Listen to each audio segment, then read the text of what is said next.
going to do a quick note on pistol squats. So a lot of people have trouble maintaining their balance as they get down into the deeper portions of a pistol. Now if you're like me, take a look at my body proportions. This is, better just the other leg. When I'm going down into a pistol, this is my shoulder. My knee is several inches above my shoulder, okay? That puts my entire body mass pretty much behind my heel in the squat, because my center of mass is somewhere down here, okay? Right? So that ends up substantially behind my heel, like here. I'm gonna fall over. Even when I'm all the way forward like this, I will go right over onto my back because my center of mass is behind this point. Now, that's physics. There's nothing I can do about that, right? I have long legs and a relatively short body compared to my legs, which is great for running, and it shows in my ability to run compared to other people my size. However, it does put me at a disadvantage on particular exercises like this, even though I'm not a particular zombie in terms of ankle dorsiflexion, right? That's pretty decent. But it's not good enough for my body personally to be able to do a pistol without a counterweight.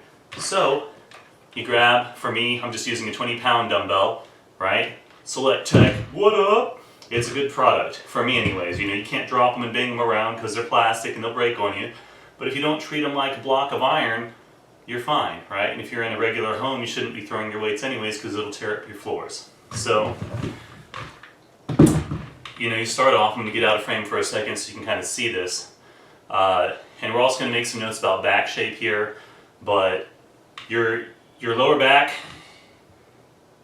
is not going to maintain a normal lumbar arch as you get down below parallel. The nature of the pistol squat keeps you lined up straight on with your thigh, whereas in a normal squat the thigh is out of the way. It's your hips are actually abducted, and what that does is it allows you to keep a neutral spine. In a pistol squat, that'll never be the case, right? Your center of mass has to stay over the foot, and so in order to do these, you're going to be lined up with your upper leg, and you're going to have to bend around it. Now this is a supported position, so your leg is actually sort of handling a lot of the load, so it's not the same kind of vulnerable position that you'd have if you were to, flex your back in the middle of a back squat, where you have no support in front, right? It's just empty space. So you don't need to freak out to the same extent, but I do think it's worth noting, and each person should decide for themselves how heavy they want to try and take their single leg squats, okay? They're a fun exercise, right? But as you get higher and higher, you have more compressive force because all your abdominal muscles are working harder to stabilize your spine, and as a result, you have more compressive force on the spinal discs in a flexed position, which is how you create delamination of the spinal discs and over time get a herniation. So as long as you're not doing this too often, like every single day, right, for high reps, you're probably going to be fine, right? The specifics are going to be unique to each person, so it's impossible to make predictions. But there's not a rash of people's backs exploding after doing proper single leg squats, so I don't think it's a major concern, right? All right, here we go. So I've got my counterweight, and I'm going to start off with my leg out, and I'm just going to hold the counterweight out in front of me and get down. See that? And come back up. Right? No problem. If I were to do that without the counterweight, I'd fly over. And you'll notice that there's a difference in dorsiflexion between a completely unloaded state and a loaded state.